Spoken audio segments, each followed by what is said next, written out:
Sí, por cierto. Les pasé este libro por internet, pasado de Manuel de la Fertilidad, que son 2 tomos, pero en realidad tiene 7 tomos, que no sé por si acaso 7 tomos. Y algunas cosas de ahí saco, pero este código no lo tiene fundamentalmente. Entonces acá hay un tema, resolución del contrato y sus efectos que ya hemos visto, pero es necesario insistir. No significa que hayan dado tanto ese origen. Entonces, voy a tomar otro de lectura. El próximo martes, como tenemos 3 horas, se llama el libro de la resolución del contrato y sus efectos, de Rómulo Morales Herbias.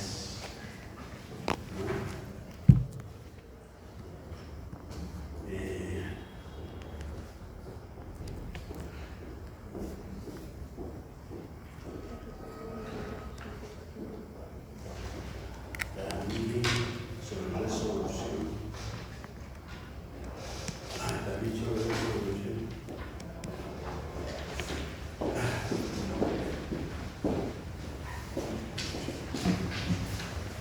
Resolución por incumplimiento contractual de apego sólido. Que Sofía Chaimlas, página 237, y en otras páginas,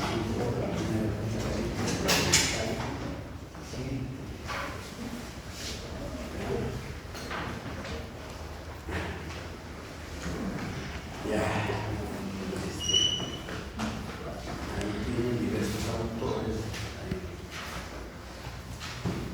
para el próximo martes.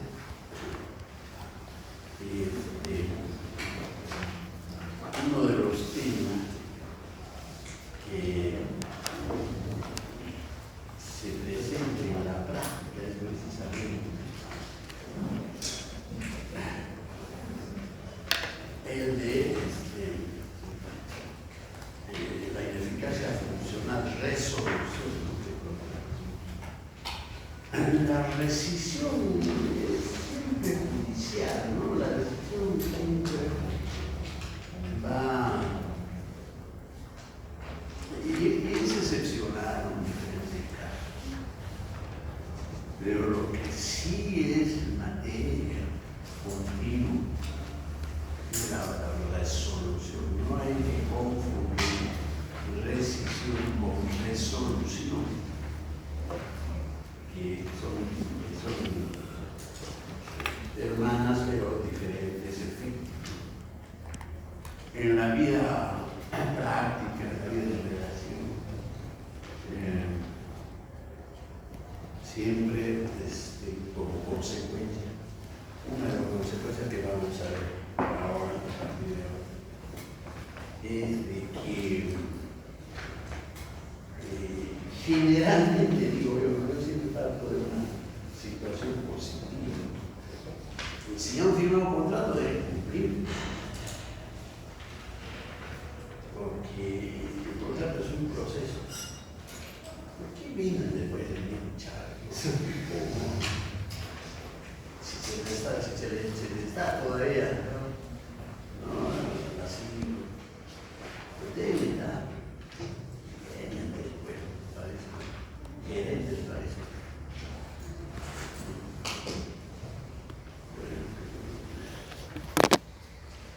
Nos puede ordenar, visibilizar. Hoy día, por ejemplo, tenemos un cliente, me mandan cuando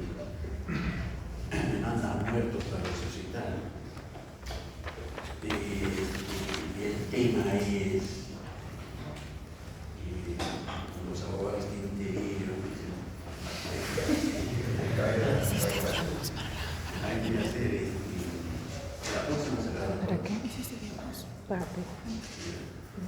Próximo decía quinto y sexto. ¿Usted qué año está? Cuarto. Quinto, bueno, los de quinto los tengo domesticados desde primero. Los de sexto ya son abogados. No quieren entrar, ya se achoran. Y uno le llama la atención, estoy trabajando, pues. Entonces sí, ya estoy listo. Me enseñaron de ontología, y todavía de ontología, no había cursos, no sé si es. Cuando el siguiente, no voy a enseñar ética, no estoy para esas cosas. Como decía Aníbal Ponce, un argentino que hizo también prólogo a un libro muy interesante del siglo pasado, no sé, ingeniero, el hombre es mediocre, pero escribe el prólogo y digo, interesante. Uno de los pocos que puede escribir sobre ética sin que le tiemble la mano es los ingenieros. Porque el resto son hipócritas, son los abogados que tenemos en la casa y esa tira de acá todavía no están invitando al colegio, la llamé la Rosa, abogada de Keiko, pues aquí ni veo, o sea, son tintereros para demorar. Y esos enseñan defender al delincuente.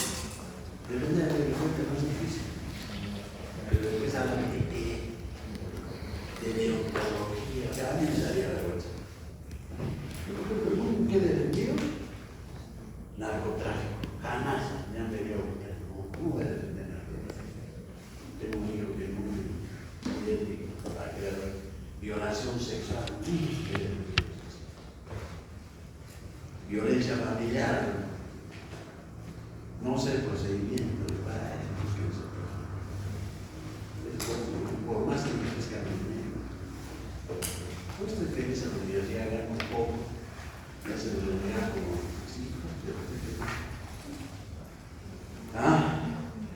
pero tienen que civilizarse. La ética se enseña. La disciplina también. Bueno, hay que ser disciplinado, ¿no? Por ejemplo, ayer estuve de viaje, recién llegué en la tarde para cumplir con mi clase. Tengo asuntos personales. Y había tenido una audiencia que no di la siempre ya no estaba llamando. Y mi cliente tampoco me llama. Entonces, ¿qué hace? Pues que lo declara de contumaz, me prorroga a mí por defensor público, es una sanción moral. Y orden de captura a mi cliente.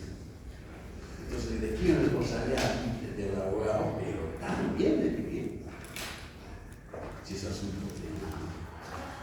Entonces, para mí es una vergüenza que ya la segunda vez, pero la primera no fue mi culpa, un colega que no hizo quedar nada, pero como yo era abogado me llama la atención. Y ahora ¿cómo es el término? Me han prorrogado, no sé cuál es. Subrogado. ¿Ah? Subrogado. Sí, me han subrogado. Entonces, como siempre, tiene que ser responsable, tiene que ser disciplinado, etc. Bueno, yo estoy medio así que mi mamá está un poco más digna de 92 años. Estoy preocupado en estas circunstancias, ¿no? Pero uno debe ser responsable y debe ser disciplinado. Entonces, y por eso reniego, si yo estoy diciendo, va a venir a las... Si vienen por los uno, vengan pues a desde las 12 caminando, aunque sea. Y si vienen a Cerro Rosales, pues la forma de llegar es incómodo, realmente sí. Bueno, vamos a ver contratos con prestaciones recíprocas. El artículo 1826, pero antes de eso, parto de una premisa.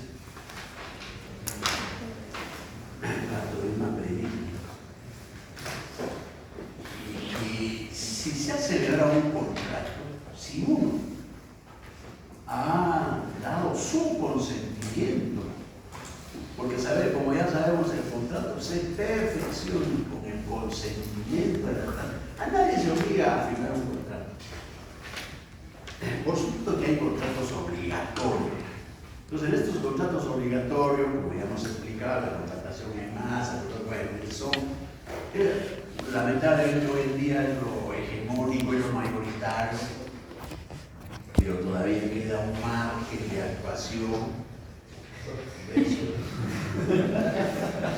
Yo voy a aprender ¿Tú eres conmigo o con él? Con él.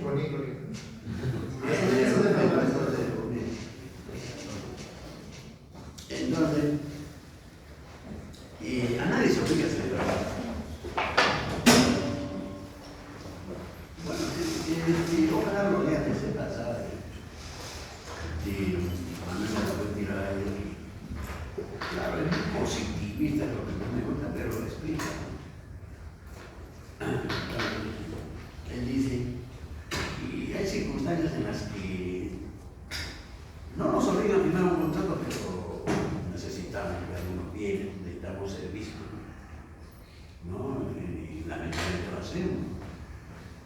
Ustedes mismos, bueno, son jóvenes, pero todavía se ven al contrario. Y se encuentran en la circunstancia de que comparan varias ofertas y al final se resignan.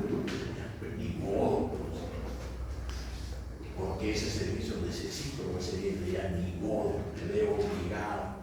No es que estén obligando, ¿no? Sino no se ve obligado a celebrar. Son los contratos necesarios. Bueno, por lo general nadie te obliga a firmar un contrato. Si has firmado un contrato, debes cumplirlo. La mañana me viene a consultar un abogado, siempre en este caso, hay algunos casos todavía difíciles, porque cuando yo ya no puedo contar. Yo siempre digo, conocí a su universo. Siempre digo. Y me consulta, a veces me dejan cliente, bueno, a veces no, a veces. Entonces, nace de un contrato. Entonces, y ese contrato, obviamente, la escritura económica que hemos visto, que nace de un contrato privado. La pregunta es, ¿firmó o no firmó el contrato? Si firmó, entonces no podemos anular un contrato que ha firmado por falta de pago. Entonces, ¿cuál es la solución frente a un contrato por falta de pago? Ahí, no sé si hemos visto en obligación, lo vamos a ver así, pero sí, pero hay dos alternativas. Uno, exigir cumplir el contrato. Es una alternativa. Segunda, resolución del contrato por incumplimiento del plazo. Pero no pueden plantear, no, ya fíjense la torpeza de los abogados, paro crítica. La torpeza de los abogados que plantean nulidad y han tramitado todo el año y todavía lo abandonan. Vienen de 2016. Pero ¿cuándo se firmó el contrato? El 2013. Pues ya prescrito. Cualquier situación que planteen ya prescrito. Pero que ha habido mala notificación, etc. Entonces se ha notificado esta dirección. Pero ustedes, dentro del proceso, cuando se le notifica la sentencia, ¿no? Aquí se va a bater. Pero ¿por qué no plantean la nulidad por mala notificación? Es que el abogado, entonces ahora me dice nulidad de cosas juzgadas fraudulenta. No puedo plantear nulidad de cosas juzgadas fraudulenta porque prácticamente yo consentí esa irregularidad del proceso. Y un requisito es de que dentro del proceso hayas cuestionado, hayas impugnado, hayas hecho. Por si has consentido, no puede plantear. Bueno, finalmente, este tema sería de resolución. Y adicionalmente podría ser pago de deuda, porque queda una deuda. No puedes anular un contrato si ambas partes han dado su consentimiento. Entonces partamos de esa premisa. La premisa fundamental de todo, fáctica, incluso teleológica, incluso jurídica, incluso filosófica, ¿no? es de que si has firmado un contrato, debes cumplir a la prestación u otra prestación que ya cumpliste. Esa es la regla general. Ese es el presupuesto fáctico, básico. Todos los días hacemos contratos. Ustedes todos los días hacen contratos, es lo más simple. Comprar un sándwich, una gaseosa, tomar un taxi, tomar la línea, comprar un libro, etc. Entonces vean ustedes pues, diariamente miles y miles de contratos. Para la sociedad sería un problema si constantemente habría incumplimiento de contratos. ¿Se imaginan el retroceso económico, los problemas económicos, sociales que podrían generarse? Por eso es que, aunque no me gusta la palabra, pero por ejemplo Fernando dice, Espinosa dice, son patología, que es un término médico, ¿no? Pero que lo aplica. Entonces, el incumplimiento es una patología, no sé hasta qué, no me agrada frente. Entonces, si la regla es el cumplimiento, la excepción es el incumplimiento. Entonces ahí entramos a un tema que siempre desea hablar, ¿no? Acá ya se vio, ahorita estoy sudando, cerrado la ventana.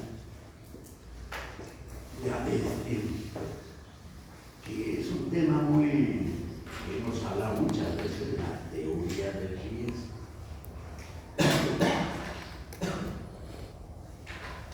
En el sentido de que el transcurso del tiempo no sabemos, como dicen los científicos, el pasado ha existido, ya existe, aunque Roger Penrose dice que el pasado todavía existe, pero está disperso en el universo, en el medio ambiente, lo que él dice, me está volviendo loco ese pasado. No, o sea, no es que no existe el pasado, sí existe, pero ya, digamos, se ha dispersado en el universo. El presente lo vivimos, pero el futuro no existe, aunque él dice que es probable que el futuro ya sepamos, que sepamos nuestro futuro, o sea, ya está establecido nuestro futuro.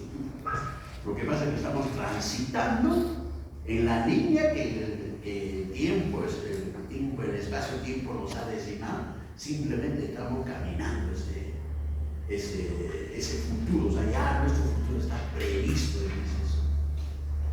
Yo creo que voy a dejar de leer ese rato porque me está volviendo. ¿No? Bueno, pero jurídicamente el pasado existió, el presente lo vivimos, el futuro no existe, no sabemos qué va a pasar en el futuro. Uno puede planificar, uno puede prevenir, pero siempre se llevará a cabo. El futuro no se puede adivinar. Algún científico dijo, se puede adivinar el futuro solo 5 segundos de lo que va a pasar. Entonces, nosotros planificamos, ustedes han planificado ya todo el año académico, yo también como docente todo el año, y estamos cumpliendo ese cronograma, pero de un momento a otro puede pasar cualquier circunstancia. ¿Qué tal nos manda a Israel una bomba? Porque yo soy antisionista, no soy antisemita, por si acaso, soy antisionista, no soy antisemita, porque Jesús fue judío, Carlos Marx fue judío, Einstein fue judío, entonces ¿cómo voy a ser antisemita? Soy antisionista por el gobierno, que es una ideología que está masacrando al pueblo de Palestina. Entonces, como yo critico, capaz nos mando una bomba. Entonces van a hacer efecto, como dicen los políticos, efecto colateral. Bueno, en el campo de los contratos, la expectativa de la parte es de que se cumpla la obligación que nace del contrato. No estamos hablando ejecución inmediata, obviamente, hay transcurso del tiempo, sí, pero el mínimo. Como cuando compro un sándwich, pues me atienden en 1 minuto, 2 minutos, ¿no? Ahí en 1 minuto, 2 minutos, no creo que, bueno, aunque puede pasar el cartón, ¿no? Pero ahí no hay discusión, ¿no? Sencillamente espero, a veces hacemos cola, etc. ¿No? Y algunos que son de ejecución continuada, como subiera al taxi, me están llevando, entonces yo sé que voy a llegar a mi destino, y van a ver, bueno, saben que hay por ahí alguna contingencia. Pero hay contratos en los cuales la ejecución del contrato se posterga a un plazo posterior. Entonces, en ese interín se corre el riesgo de que una de las partes no cumpla con la prestación o con la prestación a la que se ha comprometido, no sabe. Ya en obligaciones hemos discutido bastante sobre esto, que puede ser por causas imputables o por causas no imputables. Entonces, eso quiero que ustedes asimilen ese riesgo. ¿Por qué? Porque en la práctica diaria van a discutir judicialmente. Yo discuto a veces judicialmente en el caso de daños y perjuicios. Entonces, tengo algunos casos. Y lo que hay que explicar, pues, es tratar de establecer una responsabilidad contractual y una responsabilidad extracontractual, que son hermanas en el tiempo, pero es diferente conceptualización, ¿no? De establecer si el incumplimiento ha sido por causas imputables o por causas no imputables. Ese es el tema que tenemos que siempre discutir. Y la resolución del contrato está emparentada con esto. ¿Por qué uno incumple su prestación? ¿Por causas imputables o por causas no imputables? Eso también explica en el libro de obligación, pero también en el libro de contratos hay los artículos que vamos a ver en forma genérica. Entonces, ese es el tema que siempre critico, porque le doy la libertad de criticar, pero que no hay coordinación entre las comisiones del Código Civil. Entonces, para mí, le doy la razón a los acordes, por gusto ustedes teorizan obligación.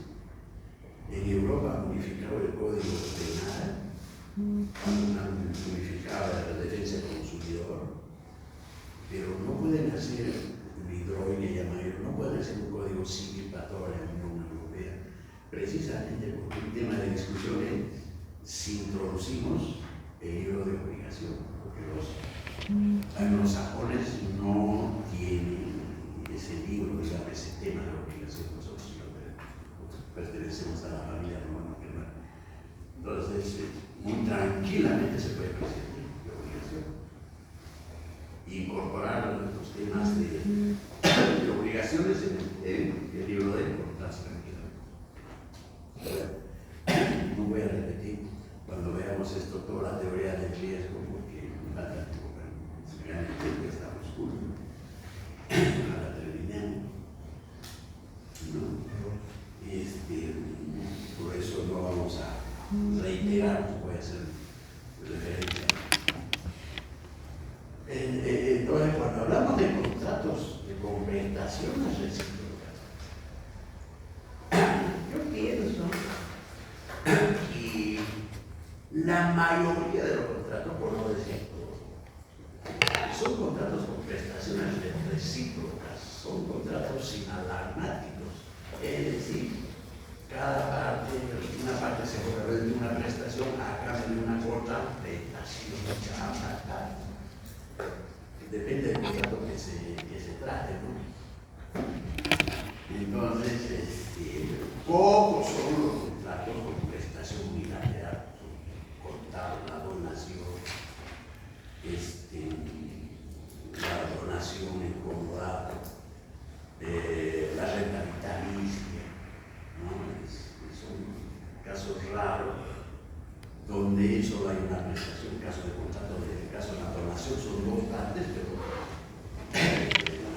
solamente una de las partes se disminuye su patrimonio, ¿no? O sea, como les gusta decir, disminuye su patrimonio, pero a cambio de no hay contraprestación. Pero la mayoría de los contratos tradicionales y los contratos modernos siempre son prestaciones recíprocas. ¿Ya? Por eso llamamos al contrato contratos sin alarmar. ¿Ya? Por eso se llama generalmente contratos sin alarmar. Ahora, sobre este punto, el código, no sé si acá este código fue no está todavía en internet, no está en 1600. Quería darles la fotocopia, pero que van a fotografía. Además, porque son dos tomos, ¿no? Mejor el estos resumen. Hay bastantes autores. Les voy pasando uno por uno para que. Porque ¿cómo que hacemos contrato? Hay que saber, es una especialidad. A ver, sí, te preguntaría. ¿A quiénes les gustaría especializarse en derecho civil? Levanten la mano. Civil. ¿Qué manera? 2, 3, 4, 5. Sí, porque para ser civil son más inteligentes. No es por nada. Yo me doy cuenta, mira, yo por ejemplo tengo casos penales, ¿no? No es gran cosa el derecho, o sea, el proceso penal. No es gran cosa. ¿Quieres saber la especial de derecho penal? El único. El resto. ¿De qué se va la especialidad? No, secretarios. Secretarios. Yo sé, el final de la corte. ¿De qué se habla de especialidad? Pero laboral. También. El resto son sectores, no piensan, no dicen nada, son invisibles. Bueno, notaria debe saber contratos. Porque todos los días se hace contrato, sede, notariado. Todos los días se hace contrato. O sea que, fíjense, no es por nada.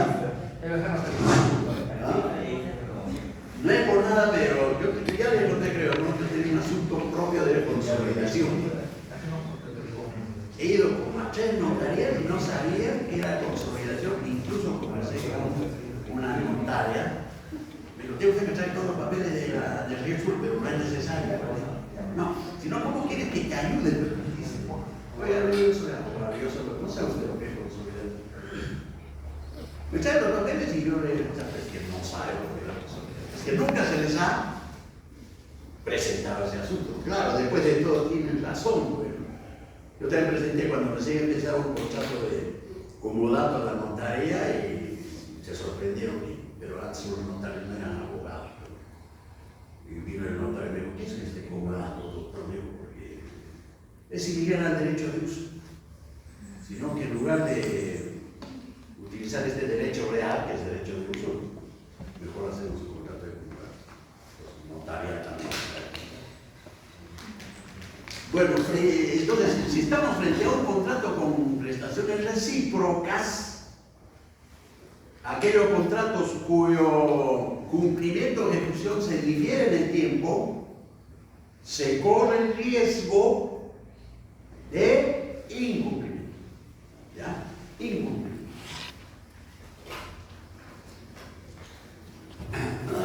Por muchas razones, no vamos a explicar cuáles son las razones.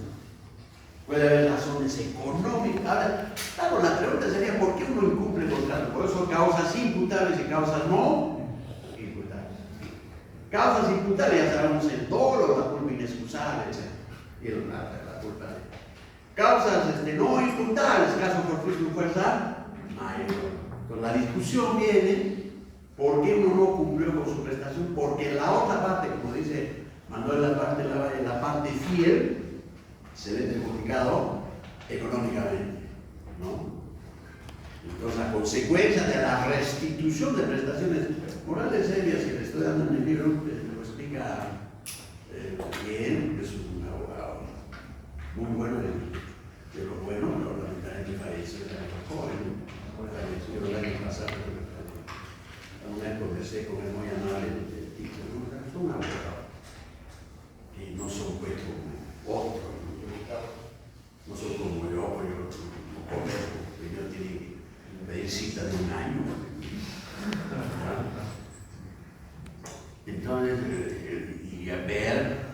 que se causa perjuicio, como dice Manuel, no continúa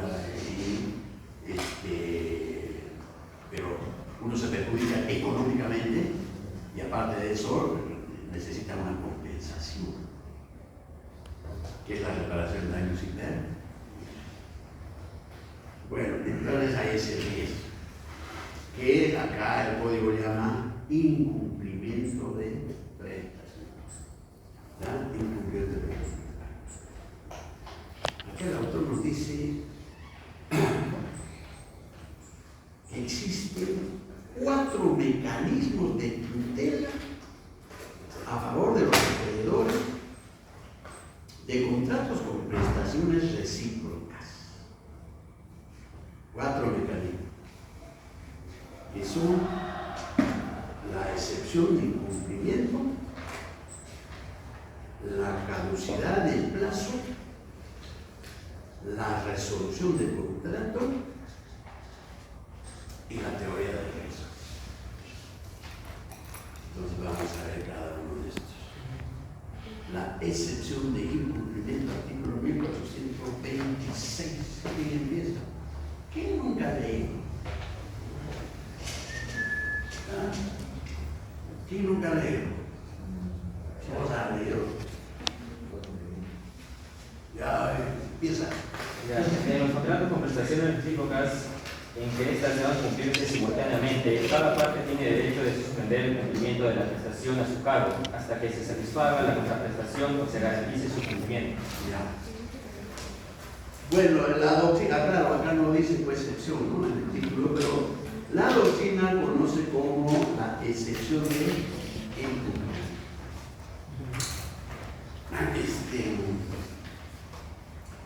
Bueno, teóricamente existen 2 clases de excepciones, también hay que recordar. Existen las excepciones procesales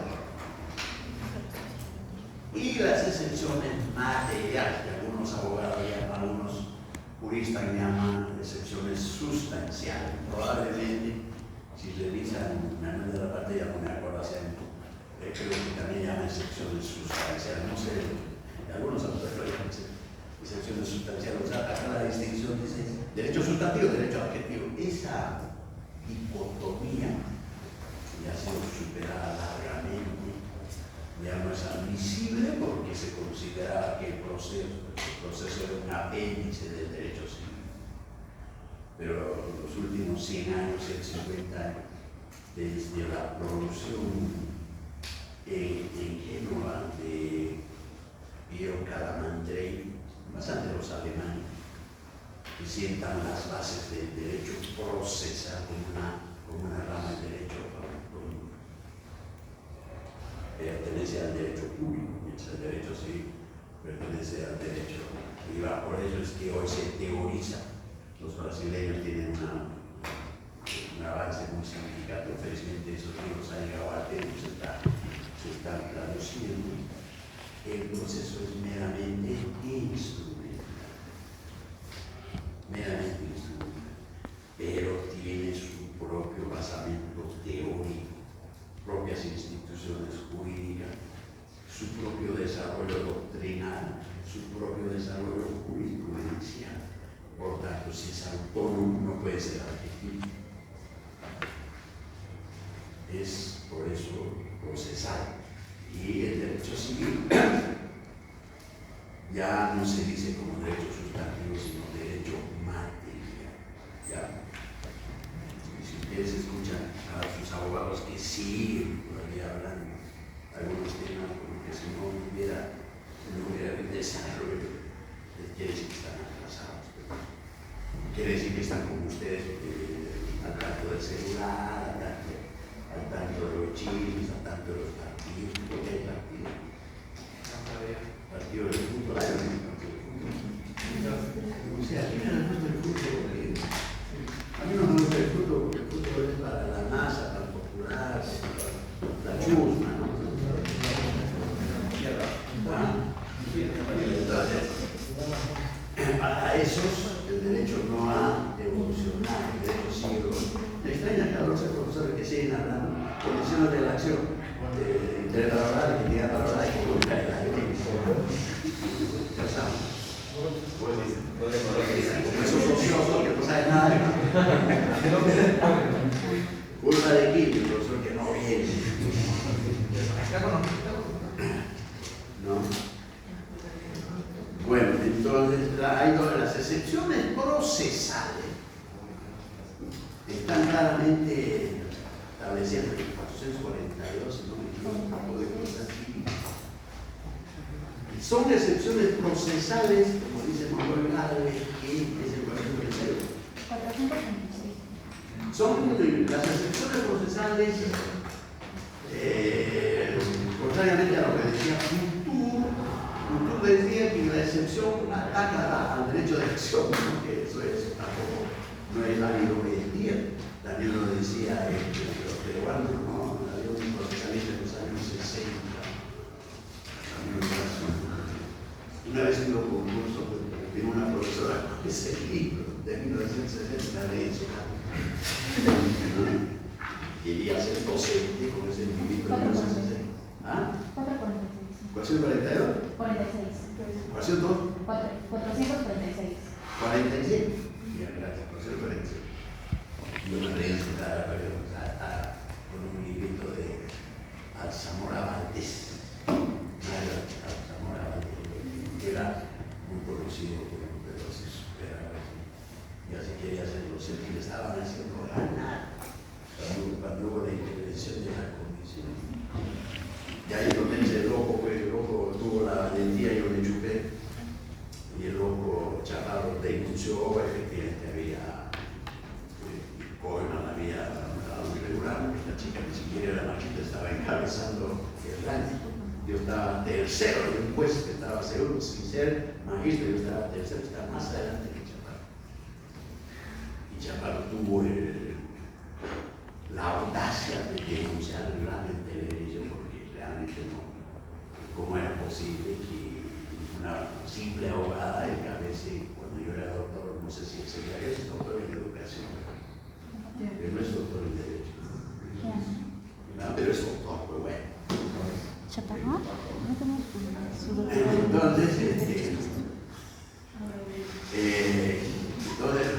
mi crítica en ese sentido, que hoy en día el derecho procesal es de precios de procesamiento. Entonces, las excepciones procesales denuncian la omisión o defecto en las condiciones de la acción. Entonces, no es que ataque el derecho de acción, como decía Couture. Couture es uno de nuestros ídolos, uno de nuestros grandes maestros del derecho procesal. Hoy día uno puede seguir leyendo a Couture, pero ya hay que actualizarlo, muy leído en Europa, más que Couture. Entonces, por eso cuando ejercemos el derecho a acción, tomamos en cuenta las condiciones de la acción, que son los intereses para obrar y la utilidad para obrar, y los presupuestos procesales, capacidad procesal, competencia, no, capacidad procesal, competencia y requisitos de la demanda. Eso es lo que se analiza. Del abogado se analiza primero. Había un vocal de la Corte Suprema que decía que Eugenia Arellano, muy buena Eugenia Arellano, pero también muy ideologizada, todos somos ideologizados. Entonces dice, el que debe controlar las condiciones de la acción y los presupuestos procesales, dice, pues, por eso decía la primera aduana. Pero lo más importante, como decía Eugenia Arellano, es el que debe controlar la parte contraria. Después debe ser un tercero.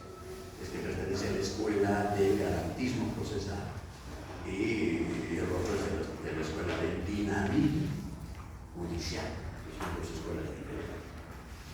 Bueno, pero yo digo, en ese caso, y en mi casa me hacen caso, acá me hacen caso por la nota,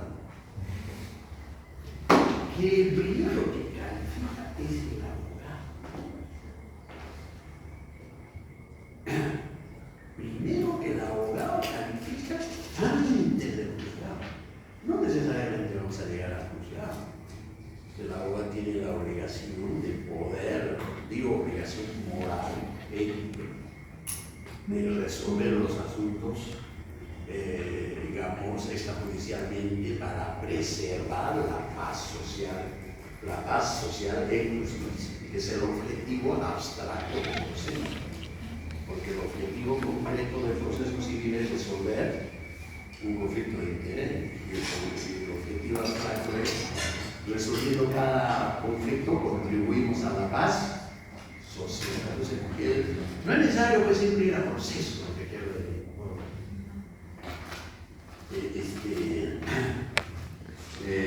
Pero los abogados, ¿no? Igual que los médicos, yo tenía una adolescente, he ido al médico, me han asustado, ¿para qué iba al médico? Mi padre siempre decía, la medicina occidental prolonga la enfermedad, entonces era muy naturista, entonces, bueno, que realmente es igual que el abogado todo lo ve en el proceso.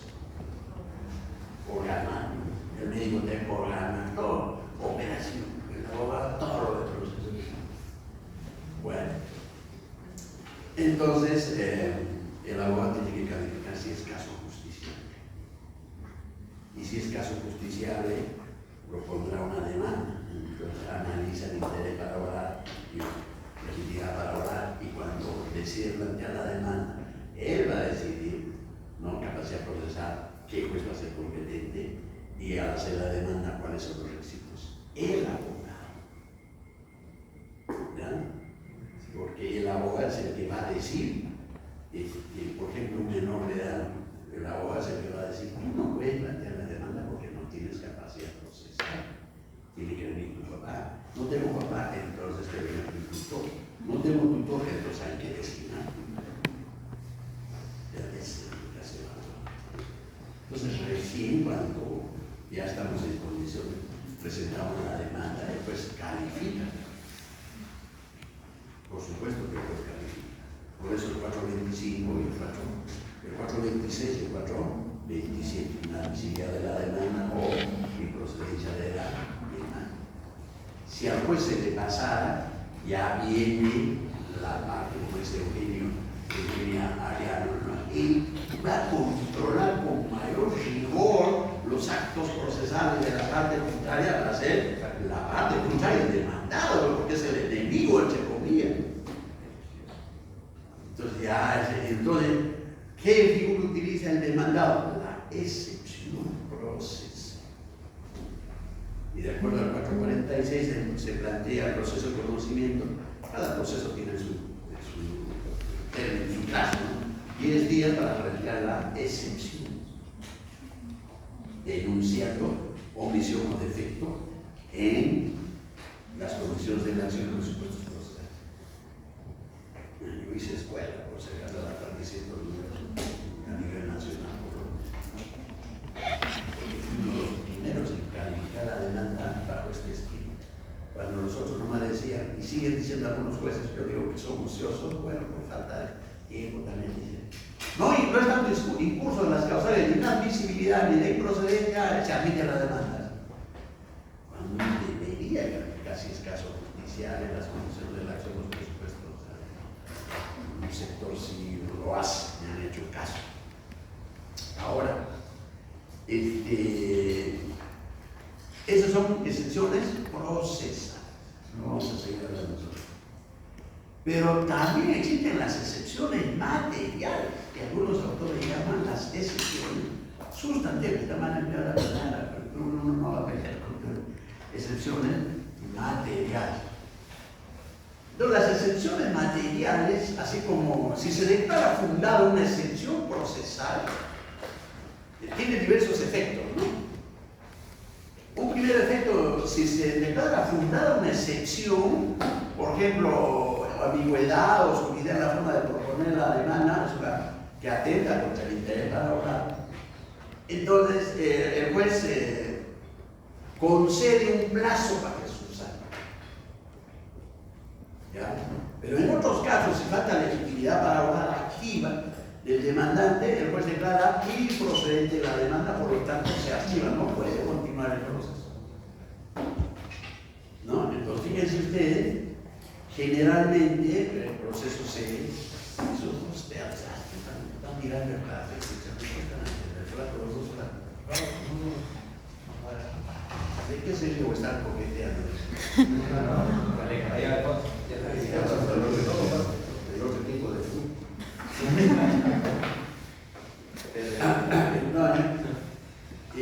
Va a tener como, yo digo, no, no tiene sentido continuar un proceso cuando hay un defecto u omisión en las condiciones de la acción. Si falta legitimidad para hablar, ¿por qué continuamos un proceso? Para llegar a una sentencia inhibitoria. La sentencia siempre debe ser o fundada o infundada, pero nunca puede ser, o rara vez debe ser inhibitoria. O sea, rara vez una sentencia debe declararse improcedente la pena, porque para eso está la postulación.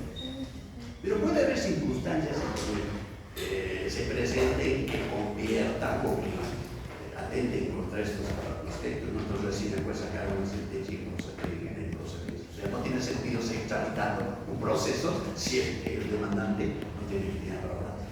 Ahora vean ustedes en este mismo esquema las excepciones materiales. La excepción material más conocida es el pago. O sea, cuando has pagado tu deuda, o sea, cuando ya has cancelado tu deuda. Entonces, si te están cobrando la deuda que has pagado, pues no tiene sentido tramitar todo un proceso para que el juez diga, se declara la demanda infundada por haberse pagado la deuda.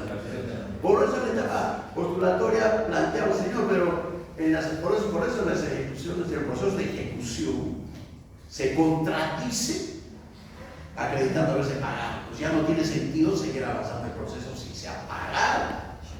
Pero en el proceso cognitivo tenemos un problema. No están reguladas las excepciones materiales. En el Código Procesal Civil, lo que sí está regulado son las excepciones procesales. Entonces no hay modo de proponer esa excepción. Entonces, como argumento de defensa, ¿no? Como argumento de defensa. Entonces, si me demandan cobro de una deuda, yo acredito mediante el recibo que he pagado esa deuda. Pues, ¿para qué seguimos discutiendo si la deuda está cancelada? ¿Entienden lo que quiero decir? ¿Sí o sí? ¿Me entienden? Bajo ese esquema se presenta la excepción de incumplimiento del regular artículo 1426. Dice la excepción non ad impleti contractus, ¿ya? Que es un remedio de autotutela contractual. ¿Cuál es el fundamento? ¿Quién nos explica? ¡Ay, caramba!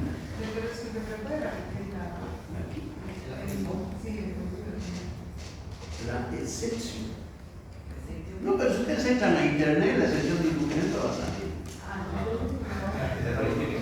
La excepción non ad impleti contractus. Los centros de internet pregunta nomás a inteligencia artificial. Noción de excepción de incumplimiento, que va a salir un artículo conocido generalmente como excepción non ad impleti contractus.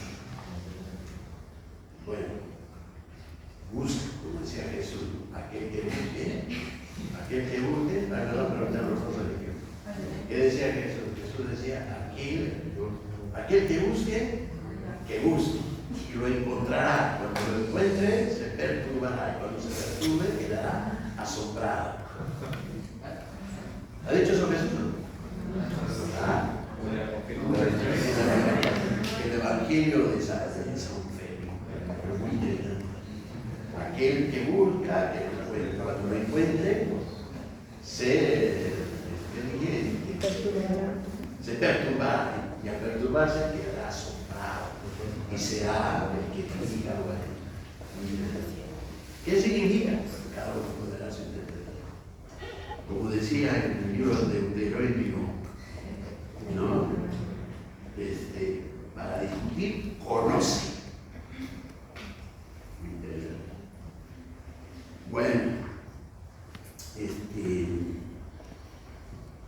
Pero la condición para plantear la excepción de incumplimiento, como dice la norma, dice que las prestaciones deben cumplirse simultáneamente. O sea, subrayen eso en su código, deben cumplirse simultáneamente.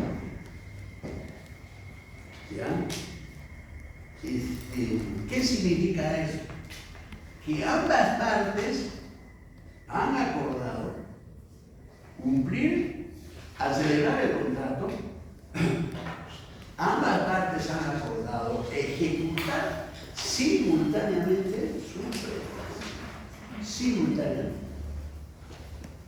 Por ejemplo, yo daré un ejemplo, generalmente la contraria. ¿Qué hemos pactado? Lo que hemos pactado en el contrato es de que al momento que el día que le entregue la casa, ese día me paga él precio, simultáneamente. Entrego la casa y recibo él precio, o sea, las ejecuciones son simultáneas. ¿Cuándo se presenta la excepción? Cuando uno de ellos reclama el cumplimiento de la prestación sin haber cumplido su contrato. ¿Por qué? Porque hemos acordado cumplirlo simultáneamente. ¿No? Entonces, el comprador me exige la entrega de la casa, porque así hemos firmado el contrato. Me exige la entrega de la casa, extrajudicialmente o judicialmente. Si me exige extrajudicialmente, yo le voy a contestar, págame el precio, porque así hemos quedado. Pero si me demanda, entonces, si me demanda la entrega del inmueble que no le he entregado todavía, estamos en ejecución de contrato, yo me comprometí a entregar la casa, entonces no le entrego, entonces me demanda judicialmente cumplimiento de obligación de dar que me entregue la casa. No, que tiene razón porque el contrato está firmado de ese modo, pero como el contrato también se ha considerado el cumplimiento simultáneo del pago del precio, planteo la excepción de incumplimiento. En el sentido, como dice acá, en el sentido, dice, cada parte tiene el derecho de suspender el cumplimiento de la prestación a su cargo hasta que se satisfaga la contraprestación o se garantice su cumplimiento. Si me exigen judicialmente la entrega de la casa, yo planteo la excepción y digo, señor, no voy a cumplir con la entrega de la casa hasta que me pague el precio, porque así hemos acordado. Ejecución simultánea. Parece que no me han entendido, ¿no? Sí. ¿Ya? Por tanto, simplemente hay que analizar en el contrato la simultaneidad del cumplimiento, el cumplimiento de las prestaciones por cada uno. Eso es sencillo de entender. ¿Cómo voy a cumplir con mi prestación si tú no has cumplido con la contraprestación? ¿Ya? Porque la ejecución es simultánea. Requisitos que deben cumplirse rápidamente. Primero, simultaneidad de las prestaciones recíprocas, que está vinculada a la exigibilidad por ambas partes de cada prestación. No hay casaciones al respecto. Bueno, vamos a responder. O sea, primero tiene que haber simultaneidad acordada en el contrato. Segundo, incumplimiento por una de las partes del actor. O sea, actor. A veces digo, es una obra de teatro. Incumplimiento de una de las partes, o sea, el término concreto es el incumplimiento de una de las partes de su obligación. Ya, de su obligación. Ahora acá dice de la prestación. Yo digo, ¿por qué digo de la obligación? ¿Por qué? Porque en la obligación uno cumple prestación y la otra contra. O sea, depende de la parte, depende de la posición en que se encuentre. Uno puede ser acreedor y otro puede ser deudor, uno cumple la prestación y otro cumple la contraprestación. ¿Sí? Entonces sería así. Tercero, ausencia de incumplimiento excepcional. Ausencia de incumplimiento excepcional, o sea, lógico, en el sentido de que la parte fiel, como dice el maestro, me gusta esa palabra que no le he vuelto a escuchar, en el sentido de que la parte fiel esté en la posibilidad de cumplir. O sea, esté en la posibilidad, en la situación de cumplir. O sea, en este ejemplo que pongo, tengo acá las llaves de la casa. Tú me estás exigiendo la entrega de la casa, acá tengo la llave. Te voy a entregar porque ya está vacío, ya está desocupado, ya está habitado. Acá tengo la llave, ¿no? Pero, págame el precio. Por eso planteo la excepción de incumplimiento. ¿Por qué? Porque el accionante, el excepcionante, debe estar en la situación de poder cumplir su prestación. Y finalmente, como otro requisito, la buena fe. Es interesante con prudencia. Bueno, en el sentido de que debe presumir, bueno, la buena fe se presume. En el sentido de presumir la buena fe es excepcional. De que está planteando una excepción. Porque es evidente que el que requiere el cumplimiento de la obligación simultánea está procediendo de mala fe, porque a sabiendas de que no está cumpliendo su prestación, exige el cumplimiento del otro. Entonces es mala fe. En cambio, el excepcionante dice un momentito, no voy a cumplir con la excepción hasta que cumpla. Entonces la situación, la posibilidad de cumplir implica buena fe. Pues la buena fe se presume.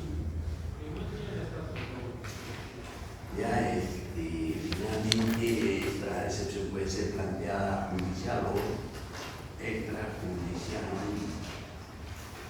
Entonces, como depende del contrato. Hay pretensiones que tienen como exigencia acudir a un centro de conciliación. Entonces, tranquilamente, si nos citan a una audiencia de conciliación, uno podría plantear la excepción de incumplimiento en la audiencia de conciliación. Y quedará registrado en el acta, si es que deciden demandarlo. Procesalmente no está regulado, nadie saca de duda, no encuentro yo que alguien diga que se plantee como una excepción procesal, porque los jueces no lo van a hacer. Porque los jueces solo van a revisar el 446 y decir, la excepción de incumplimiento, señor, no está dentro del 446, pero el código no dice de excepción.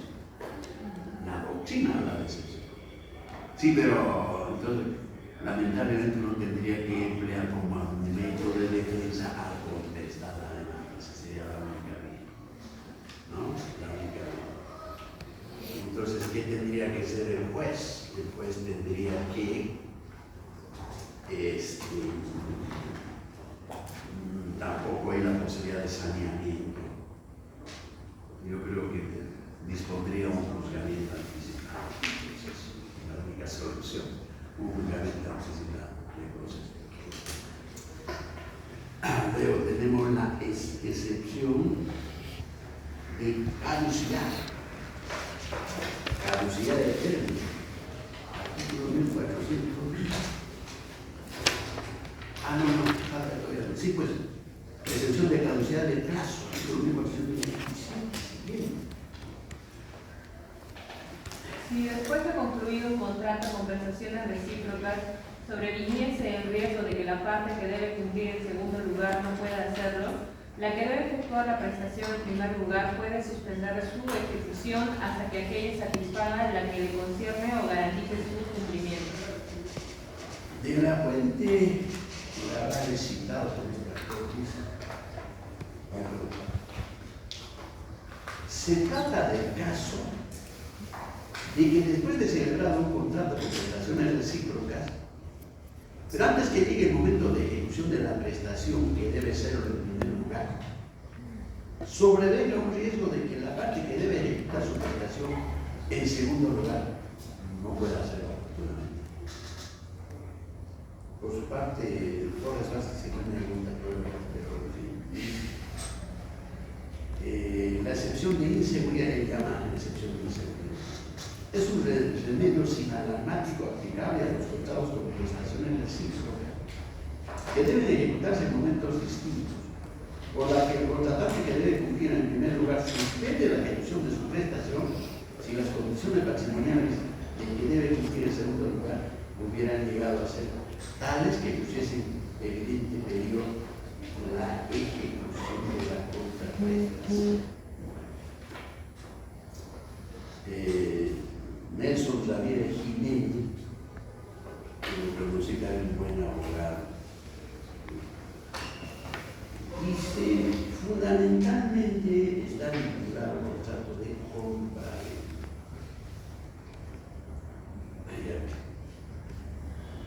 Bueno, leo algunas citas para que.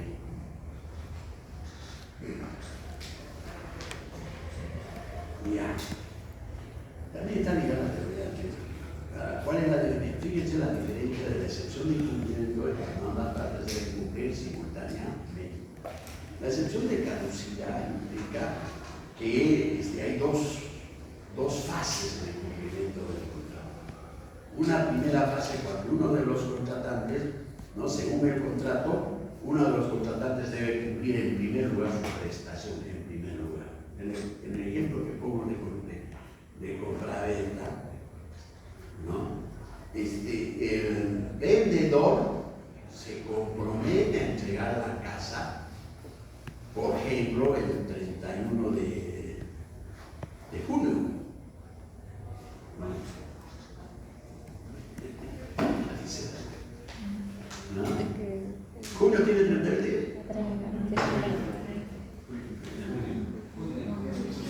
¿Ya? Bueno, una de las partes, haya pasado el 30 de junio. Mi padre me enseñó, me decía: enero, febrero, marzo, abril, mayo, junio, julio. O sea, los que están, los nudos tienen 31 días. ¿Me acuerdo de mi padre? Enero, 31, febrero, 28, marzo, 31, abril, 30, mayo, 31, junio, 30, julio, 31, agosto, 31, septiembre, 30, octubre, 31, noviembre, 30, diciembre, 31. Me acuerdo de mi padre. ¿Qué pasa? No sé si estaré en el infierno. Pero como dice el brother Penrose, está disperso en el cielo. Frío.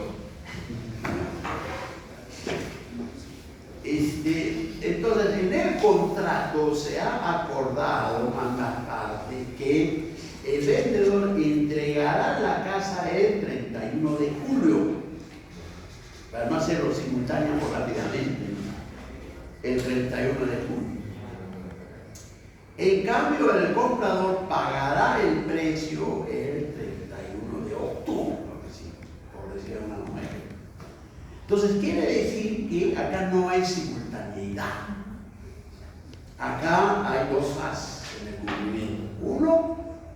Uno de los contratantes, en el caso del vendedor, debe cumplir primero su prestación, entregar la casa el 31 de julio.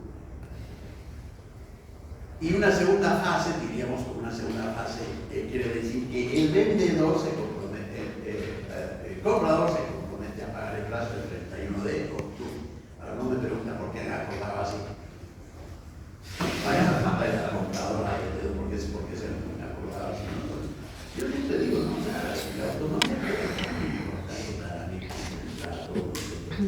el derecho civil, el derecho civil, no, hay que entender a las personas. El derecho público ya está claramente establecido, ejercicio del poder estatal. Ya está claramente establecido. Por eso es que es mucho más complicado que el derecho civil, porque el Estado no interviene. El Estado dice que es delito. Y fiscal ser titular de la acción para que persigan el fácil. Los abogados simplemente nos defendemos, pero en cambio el Estado no dice. Claro, hay un marco normativo que es supletorio a la voluntad de la clase. Lo que prima es la autonomía privada. Las normas que están en el Código Civil son supletorias a la voluntad de la parte. Entonces, el test de veracidad, el test de validez, que el objeto del contrato sea, primero, la capacidad de la parte, ¿no? Que tenga plena capacidad de ejercicio, el objeto del contrato sea lícito, sea posible, sea determinado, sea contenido patrimonial. Ese es el test de veracidad o de validez. Cualquier pretensión utilizo este criterio. El resto también lo hace. También los abogados los hacen. De modo que si las partes han acordado cualquier situación, por eso los contratos son números abiertos, ¿no? Cualquier acuerdo a que lleguen las partes que no esté tipificado, porque la tipificación facilita que ya está regulado, pero si no está tipificado y es innominado, o sea, no tiene nombre, es válido, si es ilícito, si es posible, si está determinado y tiene contenido patrimonial y ha sido celebrado por personas que tengan capacidad de ejercicio. Es incuestionable su validez. No tiene nombre, no importa. No está regulada la ley, no importa. ¿Qué nombre le ponemos? Habrá que revisar. Como ya les puse el ejemplo, por ejemplo, puedo decir a una señora de un mercado, todos los días me trae usted un jugo y le voy a pagar su contrato. ¿Es lícito? Lógico, o sea, no es ilícito vender jugo. Y tampoco que te lo llegue a tocar. ¿Es posible? Es posible, pues yo vivo a donde era 2, 3 horas de mi casa. Es posible, traerlo físicamente. Está determinado un vaso, pues, de jugo diario está determinado. Y patrimonial, por a cambio de, por supuesto, una compensación. Entonces uno puede celebrar cualquier otro. Bueno, entonces, llegado el 31 de julio, el comprador exige la entrega del bien por obligación acordada. ¿Me sigo o no me? ¿Adubiri sigues o no sigues? ¿O estás viendo el partido? Ya acabó. ¿Quién no gana ya que los socios? Y los César estaban mirando ya lo sé. Por eso el Chano le va a preguntar cuánto ganó. ¿Quién ganó ahora? Mira, ¿cómo le está este? Inició a las 3. ¿Ah? A las 3. Penales. Colombia o qué? Con Suiza, inició a las 3. ¿Quién ha ganado?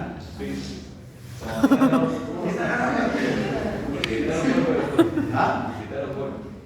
¿Cómo? Quitaron gol. ¿Quitaron qué? Quitaron gol. Quitaron gol. Después están quitando gol. O sea, ¿quién ha ganado que finalmente? ¿Quién sabe? Le voy a preguntar el examen, ¿quién ganó el partido? ¿Qué fecha estamos hoy? 7 de julio. ¿Quién ganó el partido del 7 de julio? Eso sí gana el julio. Ganó tal, el penal es tal, metió tal, eso sí gana tal. Si se equivoca, ¿y en qué minuto fue el gol? Si se equivoca, le pongo 0. Dame la pesadilla. Ya. Tengo que explicar ese paso por parte de quisiera ser como otros profesores, ¿no? La excepción de caducidad indica que existe el riesgo de que el que deba cumplir el segundo término, como dice el artículo 1427, el primero puede imponer la excepción de caducidad. Eso te va a decir el profesor. Rosales, Tejerino. Así que se explica, ¿no? Hacemos al otro artículo, ¿no es cierto? Pero no puedo, yo tengo que explicar porque lo veo así por la cara. Pero estaba diciendo el profesor. Bueno, o sea, es mi método, no puedo avanzar, por eso a veces no sé hacer Por ramo. ¿Qué dice? Quiere correr. Cuando dije Ya. Entonces, llega el 31 de julio. El comprador exige, va donde el vendedor a exigirle que le entregue la casa, porque así han acordado. Normalmente, ¿qué debe hacer el vendedor? Normalmente, entregarle la casa. Normalmente debe entregarle la casa. ¿Por qué? Porque así han acordado. Entonces el 31 le entrega la casa y va a esperar hasta octubre para que le pague el precio. Porque así han acordado. Hay dos fases. Bueno, ¿cuándo se plantea o se propone la excepción de caducidad de plazo? Caducidad de plazo, o sea, que no, el plazo ya no corre siempre. Cuando se corre el riesgo, como dice acá la sobrevive el riesgo de que la parte que debe cumplir en segundo lugar no pueda hacerlo. Entonces acá tiene que ver una situación objetiva, ¿no? Objetiva. No es una cuestión subjetiva. Si me reclaman la entrega del bien el 31 de julio, yo digo, y el otro me tiene que pagar el precio en octubre, subjetivamente sería, ¿y cómo sé que vas a cumplir? ¿Quién dice que vas a cumplir? Capaz no me cumple. Bueno, no te voy a entregar hasta que no me pagues el precio. Eso es algo subjetivo. ¿Entiendo? No, tiene que ser una cosa objetiva. Acá, por ejemplo, dicen respecto económico. Entonces, veamos algunos aspectos objetivos reales que hacen que corra el riesgo de que el comprador no pueda cumplir con su contraprestación, o sea, no pueda pagar el precio. Por ejemplo, situación de crisis económica. Por ejemplo, que el comprador, que es un empresario que ha devenido en crisis económica, o sea, ha fracasado su empresa, no tiene dinero, tiene deudas, entonces uno se entera y le digo, oye, ¿me vas a pagar el precio? Sí, voy a pagar el precio, pero sí, ¿con qué dinero? Sí, lo empieza a quebrar, estás con deuda, ¿no? O que ha sido sometido a concurso. Entonces, oye, pero estás sometido a concurso, pues, o sea, no puedes pagar tus deudas y menos vas a pagarme a mí, ¿no es cierto? O ha devenido un insolvente, así declarado insolvente. Entonces yo le digo, oye, pero ¿cómo vas a pagar si te han declarado insolvente? O así declarado en quiebra.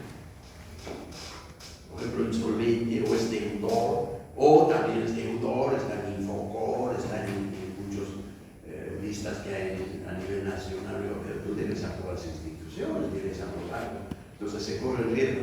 Tú debes a muchas instituciones y ¿con qué dinero vas a pagar? Entonces, ¿con qué dinero finalmente le pagarías a mí? Pues tienen que ser cuestiones objetivas, ¿no? E incluso puede ser sancionado, sentencia, digo yo, porque por ejemplo, yo no me acuerdo de ejemplo, no puede estar sentenciado.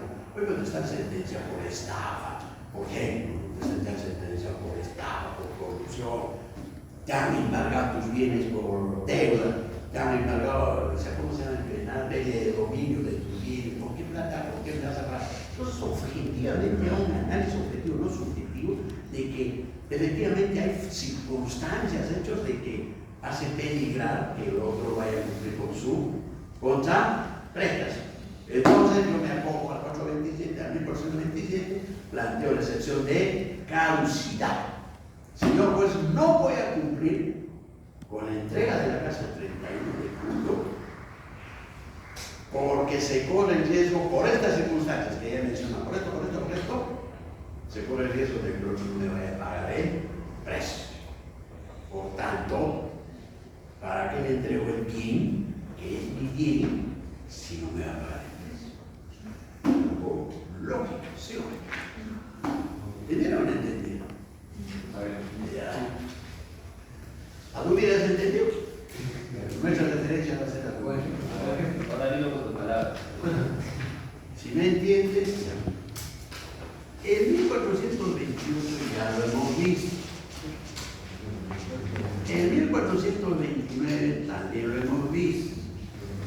En 1430 también lo hemos visto cuando hemos hablado de ineficacia funcional, cuando hemos hablado de resolución de contratos. Lo vamos a repetir.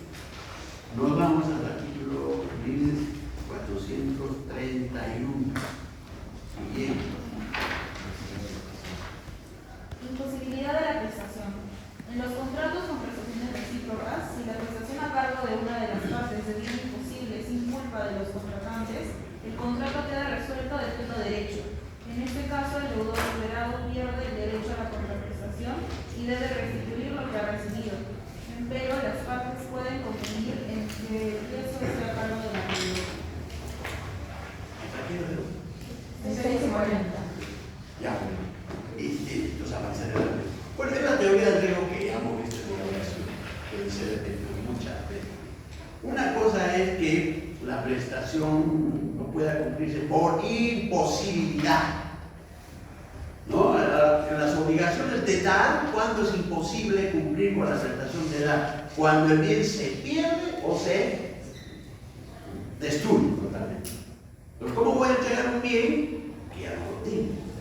¿Cómo voy a entregar un bien si se ha destruido? Ahora, el tema es la imputabilidad, por causas imputables o por causas no imputables. El artículo 1430 habla de sin culpa de los contratantes. Fíjense que ese es sin culpa. Pero no solamente es sin culpa, también es dolo. Bueno, como es sin culpa, un terremoto, un maremoto, un asalto, etc. ¿Por qué se ve? Ahora, en las obligaciones de hacer también existe imposibilidad, en las obligaciones incluye personal. Porque si muere la persona. Ahora, si el bien se ha perdido, se ha deteriorado, ¿qué voy a entregar? Es imposible cumplir con la prestación, especialmente cuando se trata de bienes ciertos. Porque cuando se trata de bienes inciertos, son bienes que pueden ser reemplazados por otros, ya hemos dicho eso, bienes inciertos. Bueno, entonces, si ya no puedo cumplir con la prestación, ¿qué voy a entregar? Como lógica consecuencia, tiene que resolverse el contrato, dejar sin efecto el contrato.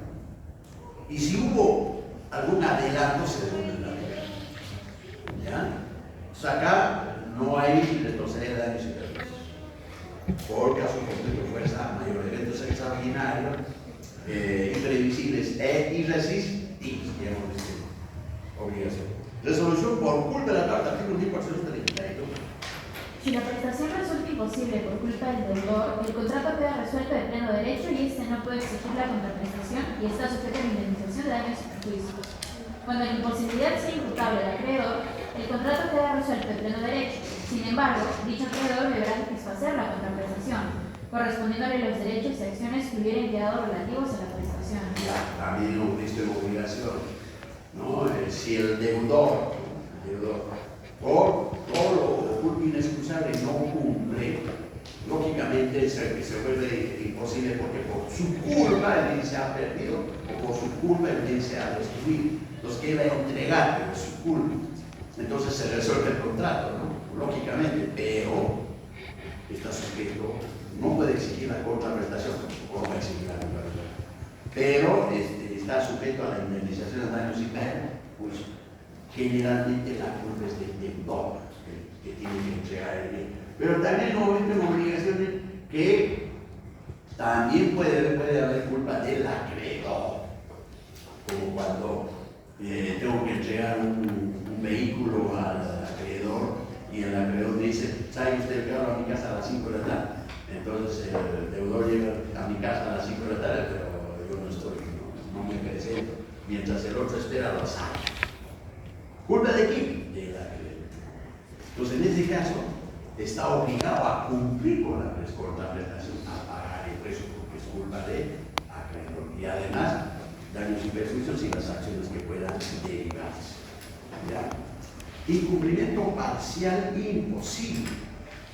Las reglas de los artículos 1431 y 1432 son aplicables cuando el incumplimiento de la prestación se hace parcialmente imposible, a menos que el acreedor manifieste al deudor su conformidad para el cumplimiento parcial, en cuyo caso debe efectuarse una reducción proporcional en... Bueno, si es parcial, se hace reducción con nombre de la contraprestación. Sencillo. No es total, sino parcial. incumplimiento de prestaciones plurilaterales autónomas. En los contratos plurilaterales con prestaciones autónomos, la imposibilidad sobreviniente de cumplir la prestación por una de las partes no determina la resolución del contrato respecto de las otras, a menos que la prestación incumplida se considere esencial de acuerdo con las circunstancias. En los casos de incumplimiento, las otras partes pueden optar por resolver el vínculo respecto del que hubiese incumplido o exigir su cumplimiento. Ya cuando varios se comprometen a cumplir una determinada tarea, entonces el hecho de que uno no cumpla no implica resolver todo el contrato, porque nosotros no podemos. Entonces ahí tenemos las obligaciones divisibles, las obligaciones autónomas, las obligaciones indivisibles y las obligaciones solidarias, ¿no? Salvo que la prestación que uno tenga que cumplir sea imprescindible, sea esencial para que los otros cumplan. Entonces habría que analizar casuística, ¿no? Pero si son autónomas, ¿no? Eso no atenta contra la validez del contrato. Si no respeta, salvo que sea, en algunos casos son pues consecutivos, son sucesivos o son como requisitos previos, digamos. Si es por ejemplo, no voy a construir, pero primero compra el terreno. Si no compras el terreno, ya no voy a poder construir. Ahí es lógico que no se va a cumplir, los otros no van a poder cumplir su contraprestación porque eso no se cumplió algo previo. Eso es autónomo. Cuando es autónomo, cada uno debe cumplir su prestación. Entonces, cada uno responde por esa insuficiencia. Muy bien, entonces.